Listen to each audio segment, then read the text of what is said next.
0S. Back, button, nav bar. الحمد لله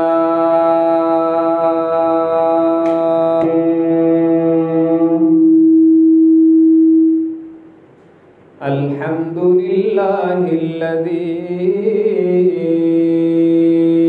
نور قلوبنا بنور الإيمان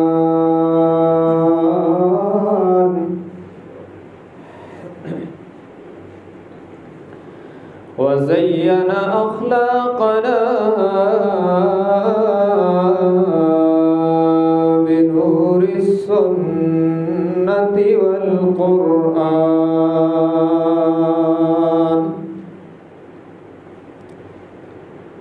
والصلاة والسلام على سيد الأنبياء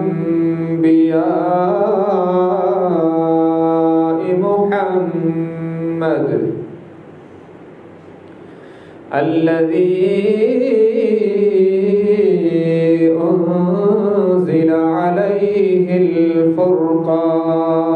الفرقان وعلى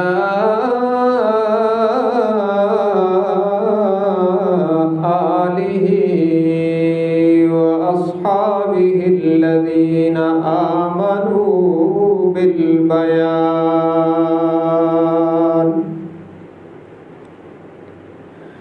أما بعد فأعوذ بالله من الشيطان الرجيم بسم الله الرحمن الرحيم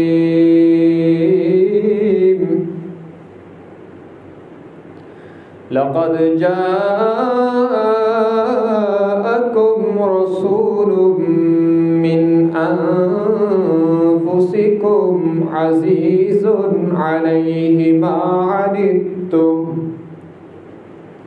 حريص عليكم بالمؤمنين رؤوف رحيم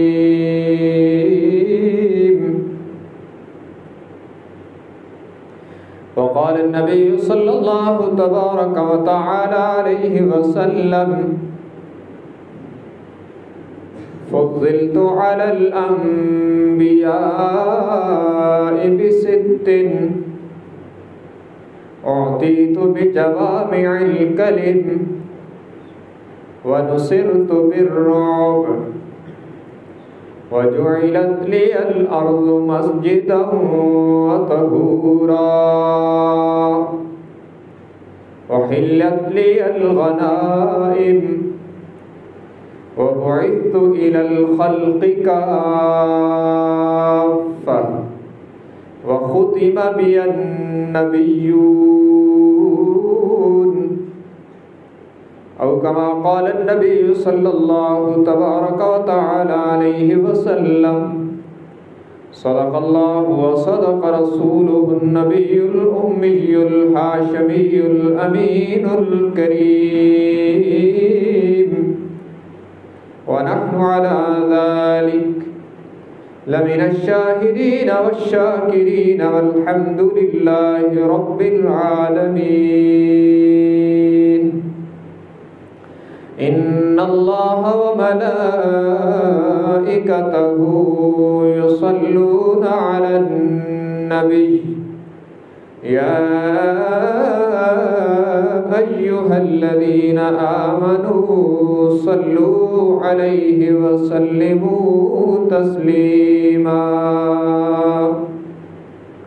تمام ساتھی محبت عقیدت کے ساتھ درود شریف پڑھ لیں.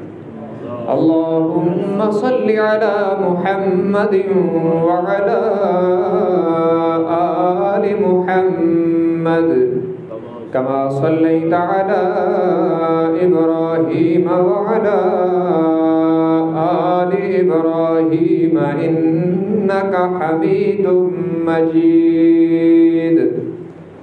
اللهم بارك على محمد وعلى آل محمد كما باركت على إبراهيم وعلى آل إبراهيم إنك حميد مجيد.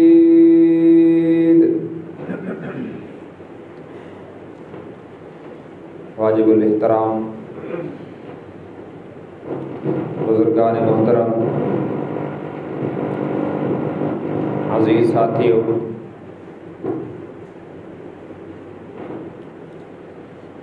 ماہ ربیع الاول کی مناسبت سے ہونے والے پروگراموں میں سے آج کا یہ پروگرام بھی منعقد ہو رہا ہے۔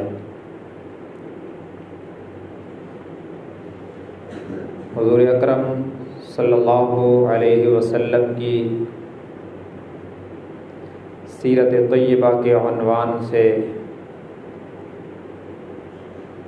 اس ماہ مقدس میں مختلف مجالس اور محافل کا انعقاد کیا جاتا ہے۔ گزشتہ ہفتے کے درس میں نے آپ حضرات کو یہ بات سمجھائی تھی کہ حضور اکرم صلی اللہ علیہ وسلم کی تشریف آوری سے تبدیلی کیا آئی ہے۔ آج کے اس درس میں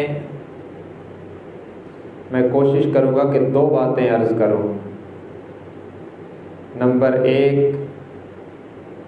سورت مصطفیٰ اور نمبر 2 سیرت مصطفیٰ صلی اللہ علیہ وسلم۔ حضور اکرم صلی اللہ علیہ وسلم کا وجود مقدس پر جمال ہے اور آپ کی سیرت با کمال ہے۔ رب العالمین نے حضرت آدم علیہ السلام سے سلسلہ نبوت کا آغاز فرمایا اور حضرت محمد صلی اللہ علیہ وسلم کی مقدس مبارک ہستی پر سلسلہ نبوت کی تکمیل فرما دی۔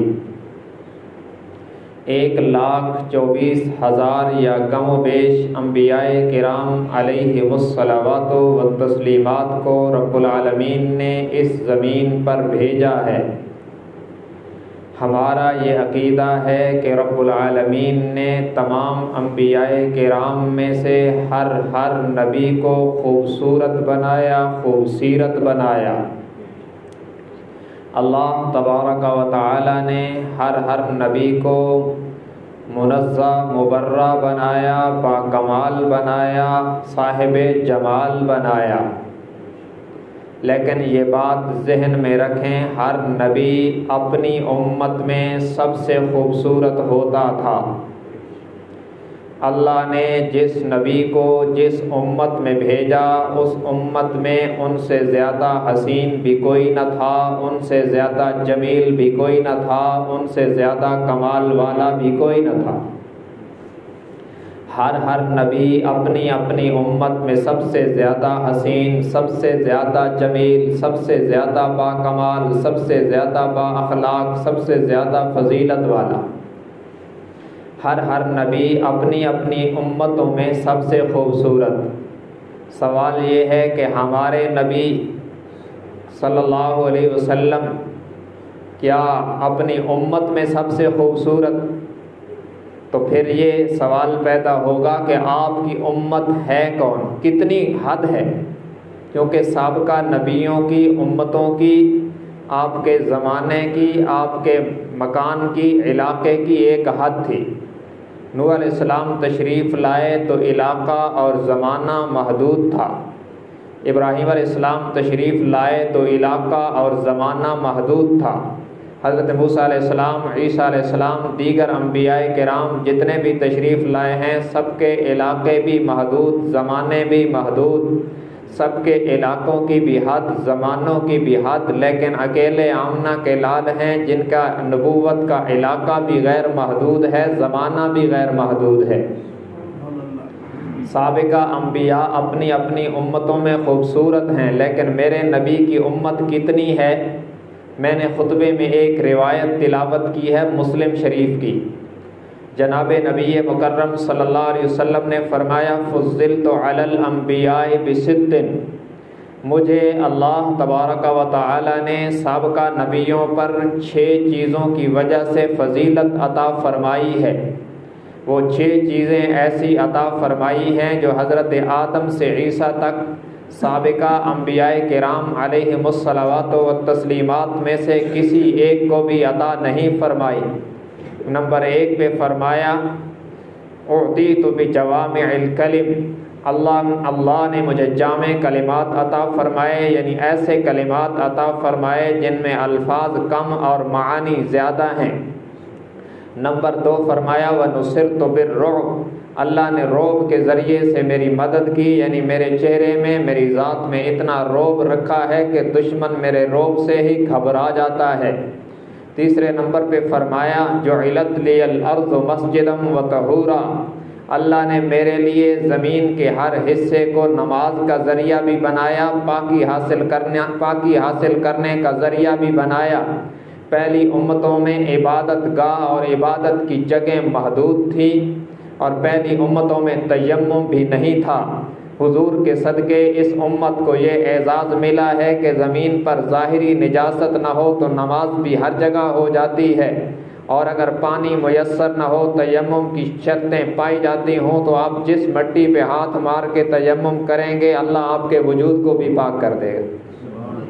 یہ حضور کی برکت ہے۔ اور چوتھے نمبر پہ فرمایا وحلت لی الغنائم، اللہ نے میری امت کے لیے میرے لیے غنیمت کے مال کو حلال کر دیا۔ پانچویں نمبر پہ فرمایا بعثت الی الخلق کافہ، اللہ نے مجھے ساری مخلوق کی طرف نبی بنا کے بھیجا ہے۔ اور چھٹے نمبر پہ فرمایا وختم بی النبیون، اللہ نے میری ذات پر نبوت کے مبارک سلسلے کو مکمل کر دیا ہے۔ ان میں جو پانچویں چیز ہے بعثت الی الخلق کافہ، فرمایا اللہ نے مجھے ساری مخلوق کی طرف نبی بنا کے بھیجا۔ کیا مطلب؟ میرے آقا انسانوں کے نبی، جنات کے نبی، فرشتوں کے نبی، نباتات کے نبی، جمادات کے نبی، حیوانوں کے نبی، بلکہ یوں کہوں تو بے جانا ہوگا میرے آقا کون و مکان کے نبی ہیں، زمین و زماں کے نبی ہیں، زمین و آسماں کے نبی ہیں، عرش و کرسی کے نبی ہیں، بلکہ جہاں جہاں تک اللہ کی ربوبیت ہے وہاں وہاں تک میرے آقا کی نبوت ہے۔ کوئی علاقہ ایسا نہیں ہے اور کوئی مخلوق کا فرد ایسا نہیں ہے جو اللہ کی ربوبیت کے دائرے سے باہر ہو، اور کوئی مخلوق کا فرد ایسا نہیں جو میرے آقا کی نبوت کے دائرے سے باہر ہو۔ سبحان اللہ۔ اللہ نے ساری مخلوق کی طرف نبی بنا کے بھیجا تو ساری مخلوق میں سب سے خوبصورت بنایا، کیونکہ قانون یہ ہے کہ نبی اپنی امت میں سب سے خوبصورت ہوتا ہے۔ جن کی طرف بھیجا جاتا تھا نبی کو اللہ ان میں سب سے خوبصورت بناتا۔ ہمارے پیغمبر کو اللہ نے بھیجا پوری کائنات کی طرف، ساری مخلوق کی طرف، تو اس کا مطلب کہ اللہ نے ہمارے پیغمبر کو ساری مخلوق میں سب سے خوبصورت بنایا۔ حضور اکرم صلی اللہ علیہ وسلم جیسی خوبصورت چیز پوری کائنات میں کوئی نہیں۔ سب سے زیادہ جمال، سب سے زیادہ حسن و جمال کا کمال وجود محمد میں ہے صلی اللہ علیہ وسلم، اور یہ وجود اتنا کامل ہے، شیطان بڑی ناری مخلوق کا بڑا ہے اور بڑی بڑی اس کے پاس طاقتیں ہیں، کرتب دکھا سکتا ہے، شکلیں بدل سکتا ہے، لیکن حضور کی صورت میں اللہ نے اتنا کمال رکھا ہے کہ شیطان سب کی صورت بنا سکتا ہے، نبی کی صورت نہیں بنا سکتا۔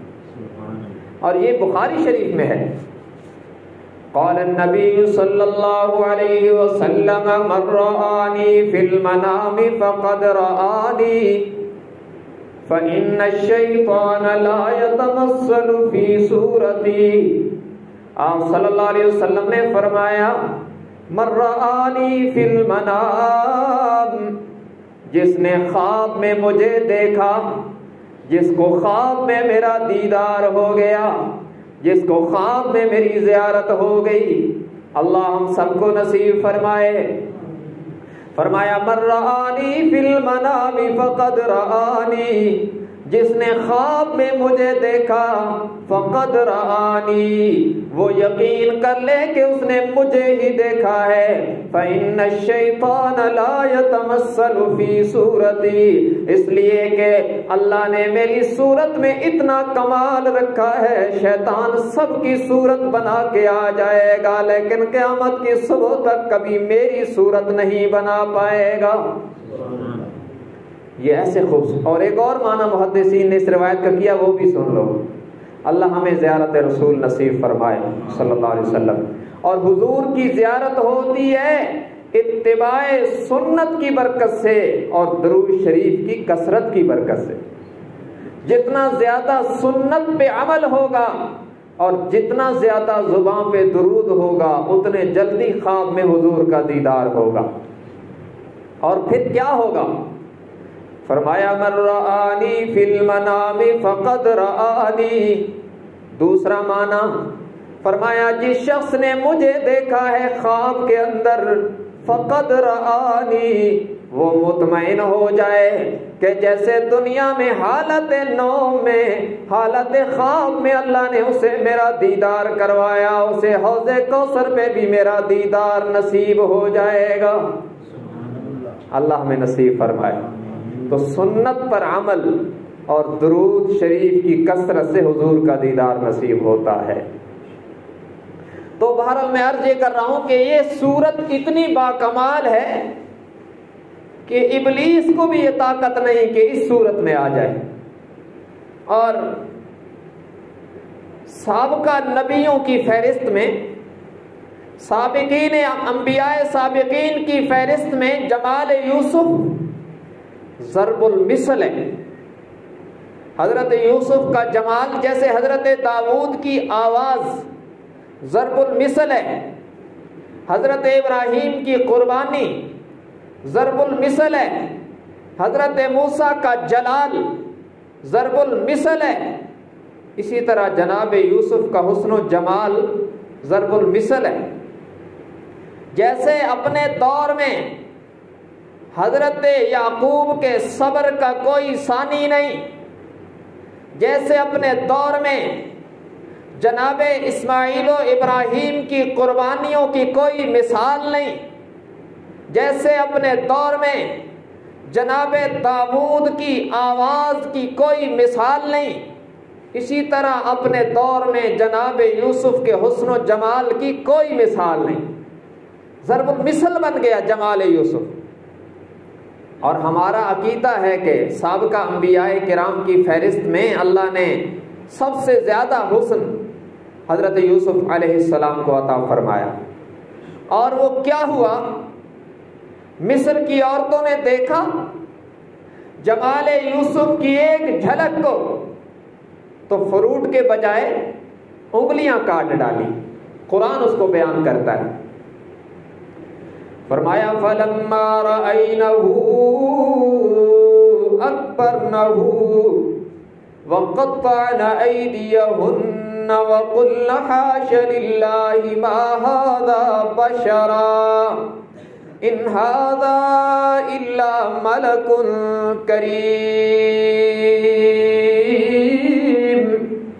فرمایا جب مصر کی عورتوں نے جناب یوسف علیہ السلام کے جمال کا جلوہ دیکھا، اکبر نہ ہو، حیران رہ گئی، ششدر رہ گئی اور کہنے لگی قلنا حاش للہ، اللہ کی قسم، ما ھذا بشرا، یہ تو انسان معلوم ہی نہیں ہوتا، ان ھذا الا ملک کریم، یہ تو کوئی مقرب ترین فرشتہ ہے۔ زبان پر یہ الفاظ آئے اور فروٹ کے بجائے انگلیاں کاٹ ڈالی۔ سمجھ نہ لگی، جمال یوسف کے جلووں میں اتنی محو ہوئی، پتہ نہ چلا کہ فروٹ کٹ رہے ہیں یا ہاتھوں کی انگلیاں کٹ رہی ہیں۔ یہ ایسا باکمال جمال ہے، یہ ایسا بے مثال حسن ہے۔ لیکن جب باری آئی آمنہ کے لال کی، جب باری آئی محبوب ذوالجلال کی، جب باری آئی احمد مجتبیٰ کی، جب باری آئی محمد مصطفیٰ کی صلی اللہ علیہ وسلم، جب نمبر آیا حبیب کبریا کا، جب نمبر آیا مکین گنبد خضرا کا، جب میرے اور آپ کے نبی کے جمال کی بات آ گئی، جب میرے اور آپ کے پیغمبر کے حسن کا ذکر آ گیا، تو کیا ہوا؟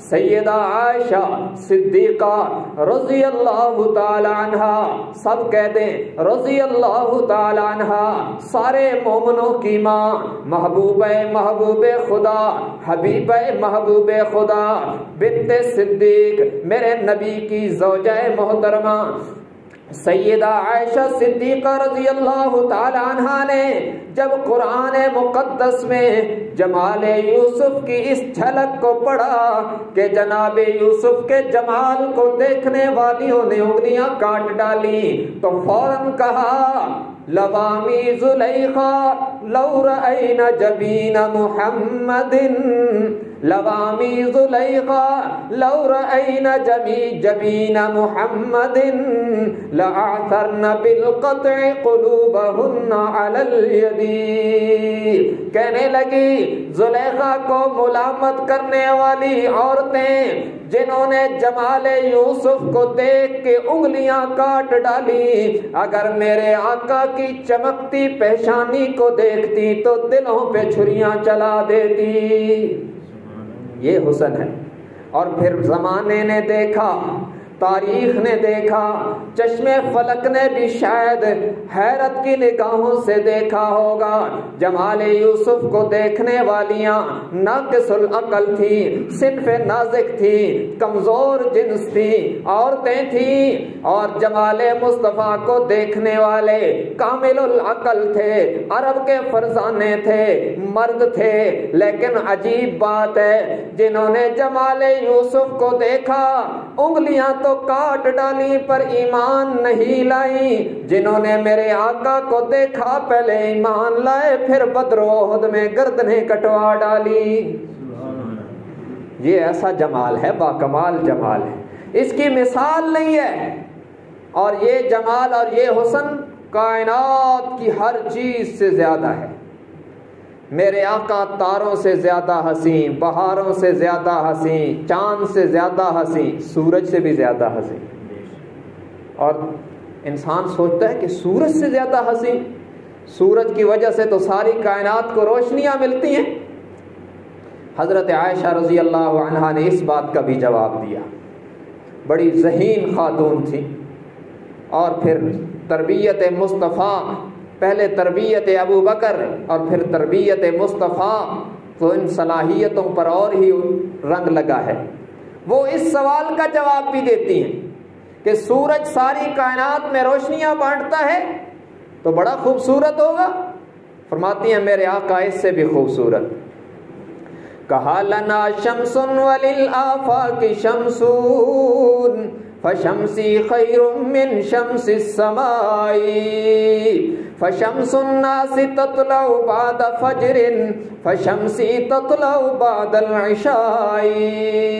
فرماتی ہیں لوگوں، ایک تمہارا سورج ہے، ایک میرا سورج ہے، لنا شمسن وللآفاق شمسون، ایک تمہارا سورج ہے جو آسمان کے دامن میں چمکتا ہے، ایک میرا سورج ہے جو مسجد نبوی کے آنگن میں چمکتا ہے۔ فرمایا فشمسی خیر من شمس السماء، میرا سورج آسمان کے دامن میں چمکنے والے سورج سے بہت بہتر ہے، اس لیے کہ آسمان کے دامن میں چمکنے والا سورج اگرچہ اپنی جگہ روشن ہے، لیکن اس کے قریب جاؤ گے اس کی حرارت سے جل جاؤ گے۔ جو سورج میرے آنگن میں چمکتا ہے اس کے قریب آؤ گے، دنیا کی آگ تو کیا جہنم کی آگ سے بھی بچ جاؤ گے۔ فشمسی خیر من شمس السماء، میرا سورج آسمان کے سورج سے بہت بہتر ہے۔ آسمان کی سورج کی تپش پڑے گی تو سفید چہرے بھی سیاہ ہو جائیں گے، میرے سورج کا ہاتھ لگے گا جلیبیب کا کالا چہرہ بھی سفید ہو جائے گا۔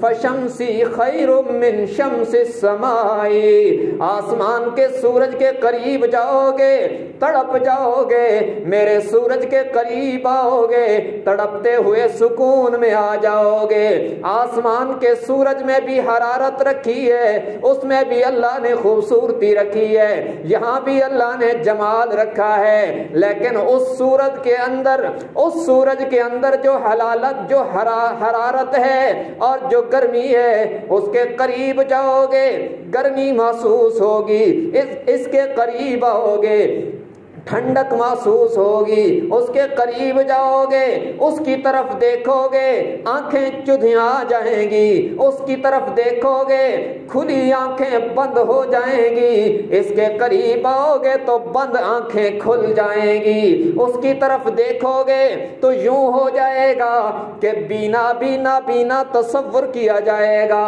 اس سورج کے قریب آؤ گے نابیناؤں کو بینائی مل جائے گی، اس سورج کے قریب آؤ گے تو ایسی بینائی ملے گی کہ دنیا کا راستہ تو درکنار جنت کا راستہ بھی نظر آ جائے گا۔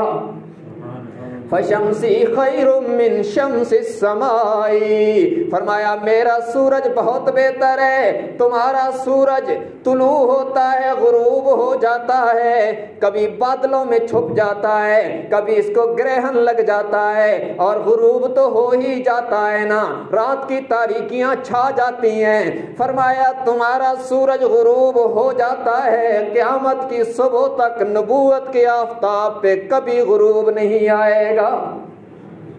اور اگلی بات فرمایا فشمس الناس تطلع بعد فجر، فشمس الناس تطلع بعد فجر فشمسی تطلع بعد العشاء، فرمایا لوگوں کا سورج فجر کے بعد طلوع ہوتا ہے، مغرب کے ٹائم میں غروب ہو جاتا ہے، یہ فجر کے بعد طلوع ہوتا ہے، دوپہر کو جوانی ہوتی ہے، پھر اس کی جوانی ڈھلنے لگتی ہے، ایک وقت آتا ہے غروب ہو جاتا ہے، رات کی تاریکیاں اسے اپنی آغوش میں اور اپنی لپیٹ میں لے لیتی ہیں، رات کی تاریکیوں میں اس کا نام و نشان نہیں رہتا، لیکن فرمایا میرا سورج، اگر میرے سورج کی تابانی اور روشنی کا کمال دیکھنا ہو اسے عشاء کے بعد مصلی پہ دیکھا کر۔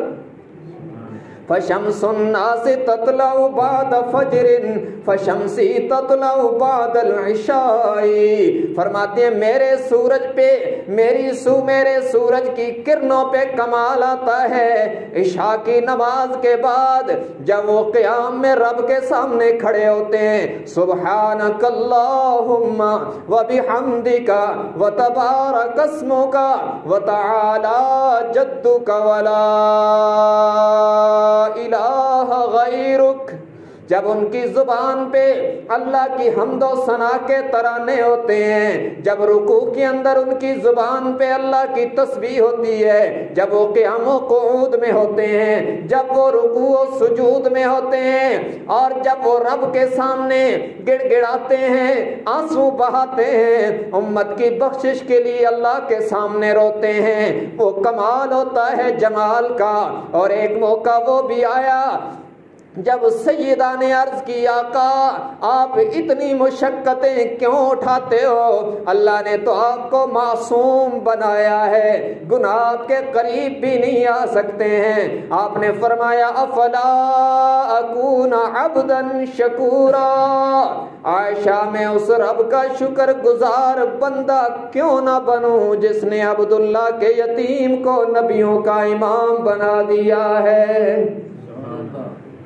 تو میرے پیغمبر سب سے خوبصورت، اور اگر اس عنوان کو میں کھولتا جاؤں نا بہت لمبی گفتگو ہو سکتی ہے، لیکن میں دوسری بات کہنا چاہتا ہوں۔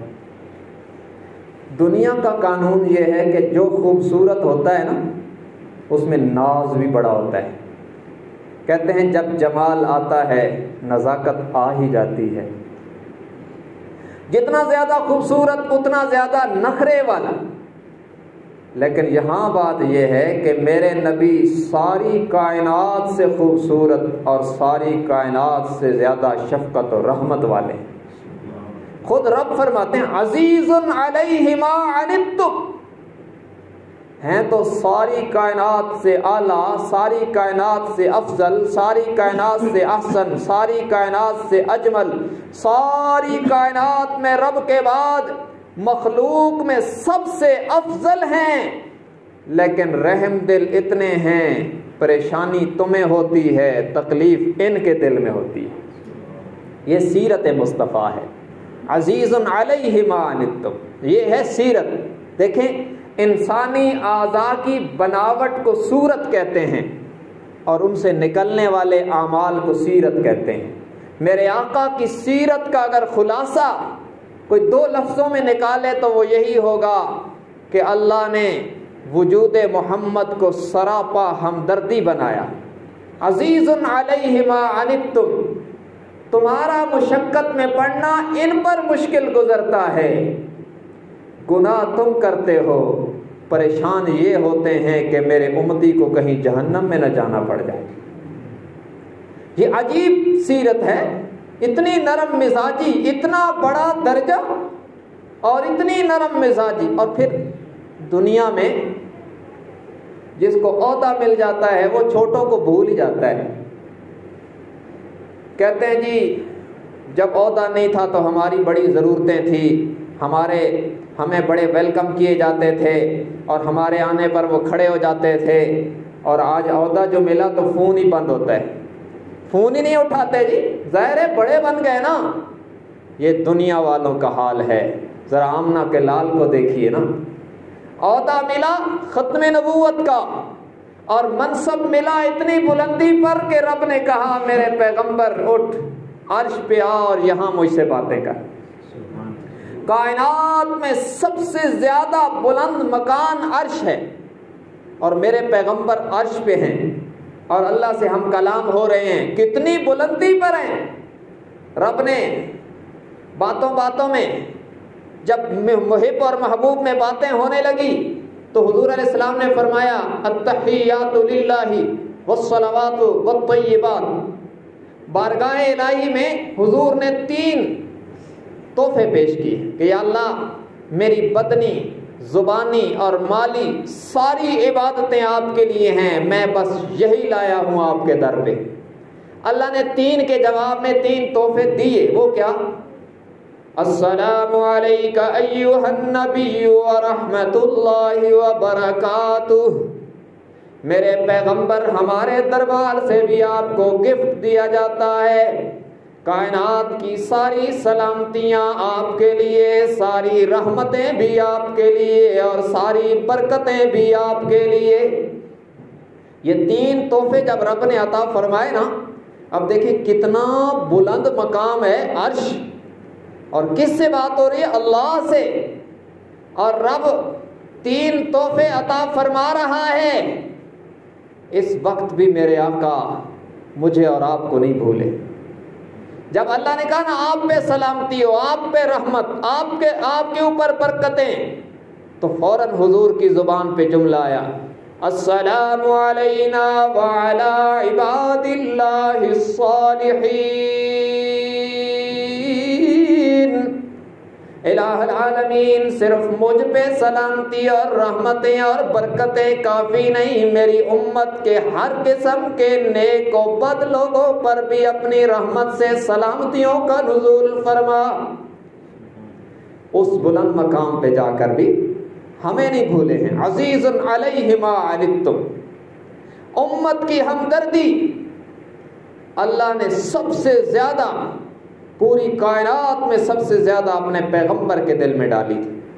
حریص علیکم بالمؤمنین رؤوف الرحیم، یہ تم پر حریص ہیں کہ تم ایمان لاؤ، اللہ کو راضی کرو، اور چھوٹی چھوٹی باتیں میرے پیغمبر نے کر کے دکھائی۔ آپ کی ایک نوکرانی تھی، باندھی تھی، باندی کے لیے تو اردو میں کوئی لفظ ہی نہیں جس کا میں وہ ترجمہ کروں ہماری زبان میں، لیکن سمجھانے کے لیے کہتا ہوں نوکرانی۔ وہ سوئی ہوئی تھی، حضور تشریف لائے، دیکھا کہ ہماری نوکرانی سوئی ہوئی ہے اور گرمی کی وجہ سے اس کو پسینہ آ رہا ہے۔ آپ نے پنکھا ہاتھ میں لے کر اس کے اوپر پنکھا کرنا شروع کر دیا۔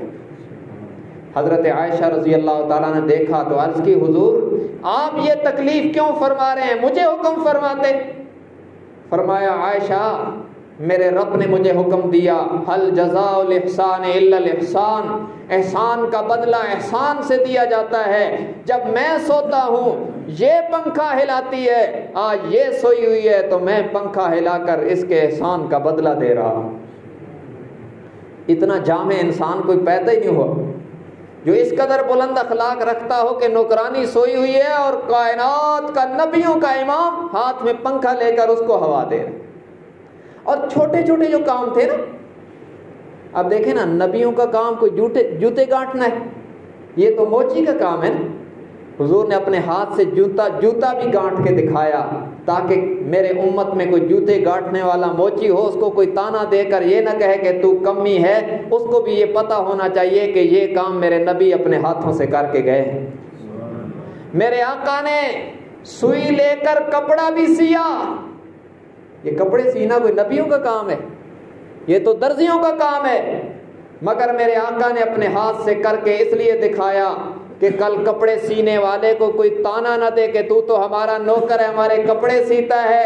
وہ جب کپڑا مشین کے نیچے رکھ کے سینے لگے تو دل میں یہ سوچ لیا کرے کہ یہ کام بھی میرے نبی کر کے گئے ہیں، میں اپنے پیغمبر کی سنت کو زندہ کر رہا۔ یہ چھوٹے چھوٹے کام کر کے دیے۔ حضرت عائشہ رضی اللہ تعالیٰ عنہ کے ساتھ چھوٹے چھوٹے گھر کے کاموں میں ہمارے پیغمبر تعاون فرمایا کرتے تھے۔ تندور میں روٹیوں تک حضور نے لگائی ہیں تاکہ کل کو کوئی تندور میں روٹیاں لگانے والے مردوں اور عورتوں کو تانا نہ دے کہ تم یہ کیا کر رہے ہو، ان کو بھی یہ اعزاز دیا کہ یہ کام میں اپنے ہاتھوں سے کر کے جا رہا ہوں۔ بلکہ جنہیں آج سب سے زیادہ حقیر سمجھا جاتا ہے نا، کہتے ہیں چھوڑ جا رہے ہیں، مزدور آدمی، بیچارہ غریب آدمی ہے، مزدوری کرتا ہے۔ مزدوروں کو اور غریبوں کو اور چھوٹے چھوٹے کام کرنے والوں کو تو دنیا گھٹیا نظروں سے دیکھتی ہے، لیکن میرے آقا کے پاس ایک مزدور آیا اور آپ سے جو مصافحہ کیا تو ہاتھوں میں سختی اور گڈھے پڑے ہوئے یہاں۔ آپ نے فرمایا تیرے ہاتھوں میں یہ کیا مسئلہ ہے؟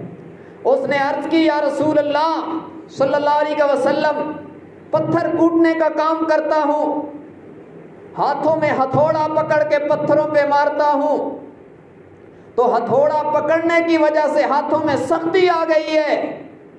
آپ نے اس ہاتھ کو پکڑ کر یوں کر کے چوما اور فرمایا کہ جو ہاتھ رزق حلال کمانے کے لیے یوں سخت ہو جائیں ان کا حق بنتا ہے کہ نبیوں کا امام بھی ان کے بوسے لیا کرے۔ اور پھر اس ہاتھ کو یوں بلند کر کے صحابہ کو دکھایا اور پھر فرمایا ھذہ ید لا تمسہ النار، میرے صحابہ دیکھ لو یہ وہ ہاتھ ہے جسے جہنم کی آگ کبھی نہیں چھوئے۔ یہ مزدور کو عظمت دی، یہ میرے آقا کی سیرت ہے۔ ہر کام میں، زندگی کے ہر شعبے میں ہمیں اپنے نبی نے رہنمائی دی ہے، بتلایا، کر کے دکھایا، تاکہ میرا امتی کل کو یہ کام کرے تو لوگ اسے تانا نہ ماریں، بلکہ وہ دل سے مطمئن ہو کہ میں جو کر رہا ہوں یہ میرے نبی پہلے کر کے گئے ہیں، طریقہ بھی بتلا کے گئے ہیں۔ اگر اس طریقے کے مطابق صحیح نیت سے ہوگا نا تو تیرا اپنا کام بھی عبادت بن جائے گا۔ میرے نبی نے تجارت بھی کی ہے اور تاجروں کے لیے تو مسئلہ ہی آسان کر دیا۔ فرمایا میری امت کے تاجروں، دو کام کرو، سچ بولو اور بددیانتی نہ کرو، بس یہ دو کام کرنا تمہارا کام ہے، حشر میں اللہ تمہیں ہمارے ساتھ کھڑا کرے گا۔ یہ راستہ ہی آسان کر دیا۔ چھوٹے چھوٹے کام کر کے اللہ کے نبی نے ہمارے لیے آسانیاں پیدا کی اور امت کی ہمدردی۔ آپ اندازہ لگائیں بدر میں جو لوگ لڑنے آئے تھے، دشمن، اور دشمن سے کتنی نفرت ہوتی ہے۔ بدر کے مقام پر وہ لڑے اور اللہ نے مسلمانوں کو فتح دی 70 کافر مارے گئے اور 70 کافر قیدی بنے اور 14 صحابہ بھی شہید ہوئے. اور جنہوں نے صحابہ کو قتل کیا ان سے ہم محبت کر سکتے ہیں؟ لیکن وہ جو 70 قیدی لائے گئے نا ان کو مسجد نبوی میں باندھا گیا. اور عجیب بات ہے اس وقت ان قیدیوں میں حضور کے چچا جناب عباس بھی شامل تھے جو بعد میں رضی اللہ عنہ بنے صحابی ہیں. آپ صلی اللہ علیہ وسلم نے صحابہ سے فرمایا میں بھی آج ان قیدیوں کے ساتھ آرام کروں گا. اب حضور علیہ السلام بھی وہاں پر آرام فرما ہوئے. پہرے والے صحابی نے دیکھا کہ آقا بار بار کروٹیں بدل رہے ہیں, آپ کو نیند نہیں آ رہی. اس نے آ کے پوچھا یا رسول اللہ خیر تو ہے, کوئی تکلیف تو نہیں, آپ کو نیند نہیں آ رہی؟ فرمایا تم نے میرے چچا عباس کی مشقیں اتنی کس کے باندھی ہیں کہ اس کے کرانے کی آواز مجھے سونے نہیں دیتی. اس نے کھول دی. حضرت عباس کی مشقیں کھلی تو وہ سو گئے, مگر پہرے دینے والے صحابی نے دیکھا کہ اللہ کے نبی کو پھر بھی نیند نہیں آئی. اس نے عرض کی یا رسول اللہ میں نے عباس کی مشقیں کھول دی, آپ پھر بھی بے قرار ہیں. فرمایا عباس کی مشقیں تو کھول دیں لیکن مجھے تو یہ غم ہے کہ اللہ مجھ سے یہ نہ پوچھ لے اپنے چچا کی مشقیں کھلوا دیں, یہ باقی بھی تو میرے بندے تھے. تم سب کو کھول دو, جب تک یہ نہیں سوئیں گے مجھ محمد کو نیند نہیں آئے گی. یہ سلوک ہے قیدیوں کے ساتھ دشمن ہے, مگر ہمدردی اور محبت اس قدر ہے کہ جب تک وہ نہیں سوئے آمنہ کے لال بھی نہیں سوئے. ہمیں پیغام دیا جا رہا ہے آپ کی سیرت سے, آپ کے عمل سے, کہ ہم بھی آپس میں ہمدردی اور ایک دوسرے کا تعاون کرنا سیکھیں, ایک دوسرے کو خوش کرنا سیکھیں. ہم تو آج ایک دوسرے کا دل دکھا کے خوش ہوتے ہیں نا. اللہ کے بندے کسی کے دکھ بٹوا کے اور کسی کے غم کو ہلکا کر کے خوش ہونا اصل میں یہ سیرت النبی کا پیغام ہے. میرے آقا کی یہ سیرت ہے کہ انسانیت کی ہمدردی ہمارے ذہن میں آ جائے, امانت, دیانت, صداقت ہمارے کردار میں آ جائے اور ہمارے ہر عمل میں, نگاہوں میں, زبان میں, چلنے میں, ہر جگہ پاکیزگی آ جائے. یہ سیرت النبی کا پیغام ہے. ہمیں اس کے اپنانے کی کوشش کرنی چاہیے.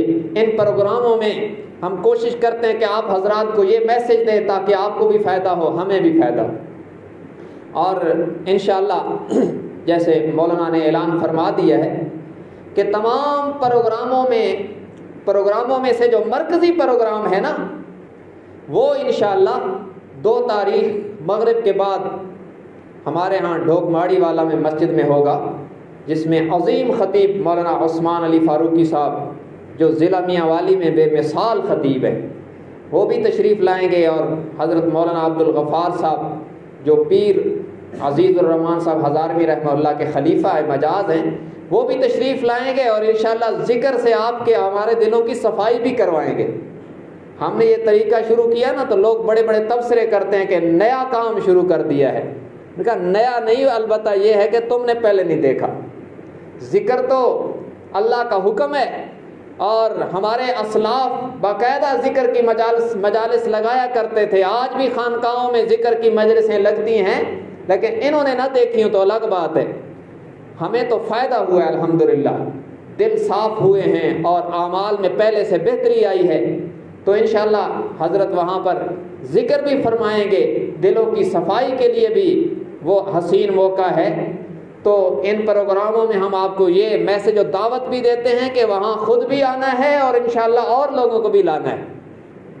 اور اسی طرح رائے وٹ کا سالانہ اجتماع جس میں ہمارا نمبر کئی سالوں کے بعد آیا ہے. ایک تو انہوں نے اپنے انتظام کی وجہ سے تقسیم کر دی کہ اب چند سالوں کے بعد نمبر آتا ہے, پھر درمیان میں کرونا نے جو ہے وہ ایسی بد انتظامی مچائی کہ سارے اجتماعات اور سب جلسے غائب, بلکہ لوگ بیچارے مسجدوں میں نہیں آ سکتے تھے. تو اب جو یہ اجتماع ہو رہا ہے یہ ہمارے لیے بہت حسین موقع, ایسے غنیمت سمجھے. یہ 3 تاریخ سے یہاں سے روانگی ہوتی ہے, ترتیب کے مطابق بدھ والا دن بنتا ہے 3 تاریخ عشاء کے بعد استاد جی عبدالعزیز صاحب والی مسجد سے روانگی ہوتی حسب معمول۔ اس سال بھی ساتھی آپ کو فردن آگاہ بھی کریں گے، اور 4 تاریخ بروز جمعرات سے تو باقاعدہ اجتماع شروع ہوتا ہے، جمعرات سے اتوار تک ہوگا۔ اس اجتماع میں شرکت کے لیے بھی ارادے فرمائیں، محنت فرمائیں، اور اپنے کاموں کی ترتیب اس طرح بنائیں کہ وہ دن ہم نے فارغ کرنے۔ دیکھیں اگر آپ نے ارادہ صحیح کر لیا نا پکا کہ میں نے جانا ہے، ترتیب ابھی سے بنانا شروع کر دی، اللہ کے علم میں ہو سکتا ہے کہ ان دنوں میں کوئی ایسا حادثہ ہو جائے کہ ہم نہ جا سکیں۔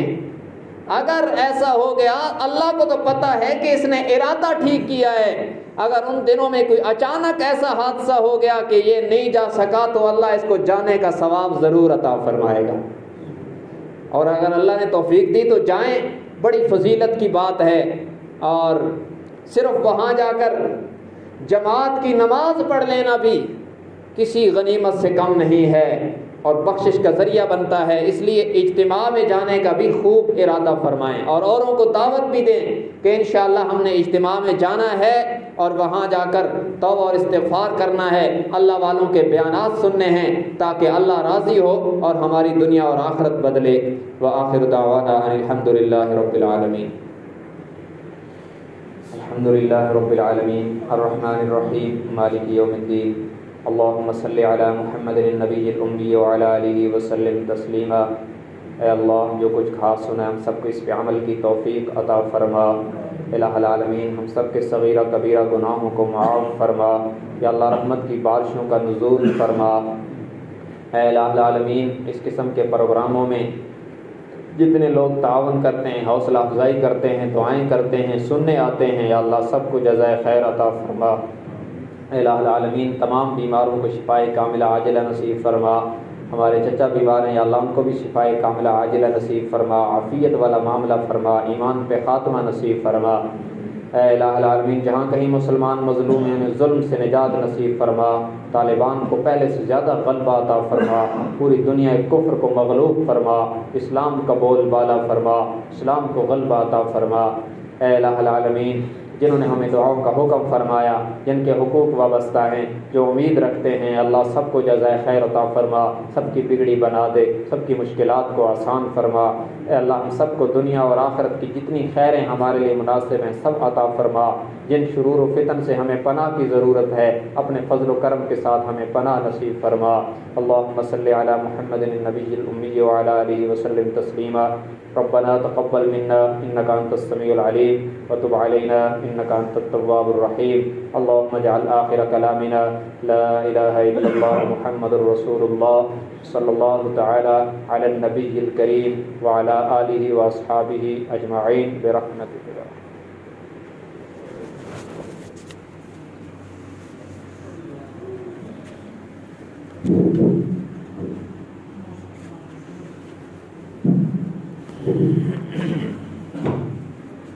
Recorder.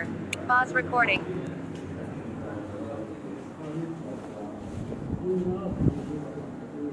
Pause recording.